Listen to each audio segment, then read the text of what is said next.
Hi, this is Ziling Yang. Today we're looking at a research paper titled An Investigation of XGBoost-Based Algorithm for Breast Cancer Classification by Dingyu Liu, Nazia Hamid, and Jeremy Coy from the University of Nottingham. Many prior studies have explored automated breast cancer classification using machine learning, from classical algorithms like k-nearest neighbors and support vector machines to deep learning with convolutional neural networks (CNNs). These methods have achieved high accuracies, often above 90% on the benchmark datasets.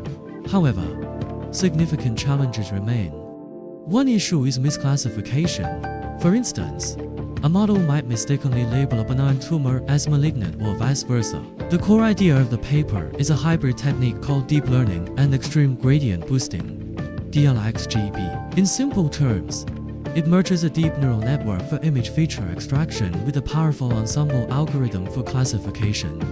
Specifically, the framework uses DenseNet 201, the 201-layer pre-trained CNN to automatically learn and extract rich features from each histology image. DenseNet 201 is known for its dense connectivity and ability to capture detailed visual patterns. Those extracted features are then fed into an XGBoost classifier, which replaces the neural network's usual final layer. XGBoost, short for extreme gradient boosting, is a gradient-boosted decision tree algorithm that builds an ensemble of many weak learners' decision trees and combines them for a strong prediction. This combination leverages the strengths of both components. DenseNet 201 provides a high-level representation of the complex tissue structures, and XGBoost makes the final call on benign versus malignant and tumor subtype, using its robust tree-based decision approach. The experiments were conducted on the public BREAKHIST dataset, which is a collection of breast cancer histopathology images. BREAKHIST contains 7,909 XGB microscope images from 82 patients, divided into two main classes: benign non-cancerous and malignant cancerous. Now, let's walk through how the DLXGB model works step by step. The raw histology images first go through several cleaning and augmentation steps. To fix the class imbalance issue, the researchers resampled the dataset so that benign and malignant classes and each subtype have roughly equal numbers of images. Each preprocessed image is then fed into the DenseNet 201 network.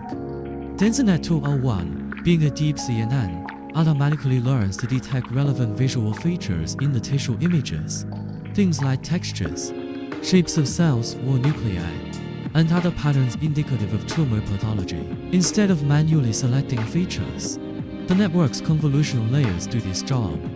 By the end of DenseNet 201, just before its usual classification layer, what we get for each image is a feature vector, essentially a list of numerical values that summarize the important visual features the network found. The extracted feature vector for each image is then passed to the XGBoost classifier. In implementation, the authors replaced DenseNet's final fully connected layer with an XGBoost model. To rigorously evaluate the DLXGB model, the authors used a five-fold cross-validation approach. In five-fold cross-validation, the data is split into 5 parts: folds.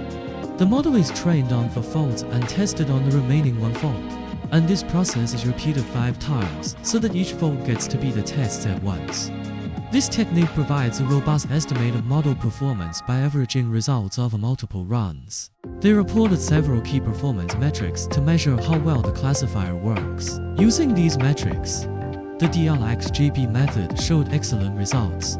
It achieved about 97% accuracy on both the binary classification benign versus malignant and the multi-class classification 8 subtypes. In summary, this study introduced a novel hybrid approach DLXGB that combines deep learning and gradient boosting to classify breast cancer histology images. The key takeaway is that combining DenseNet 201's deep feature extraction with an XGBoost classifier led to very accurate and robust performance. For future work, the authors suggest that this DLXGB method is a new avenue that warrants further exploration. Thank you for watching my video. May you learn a lot from this research.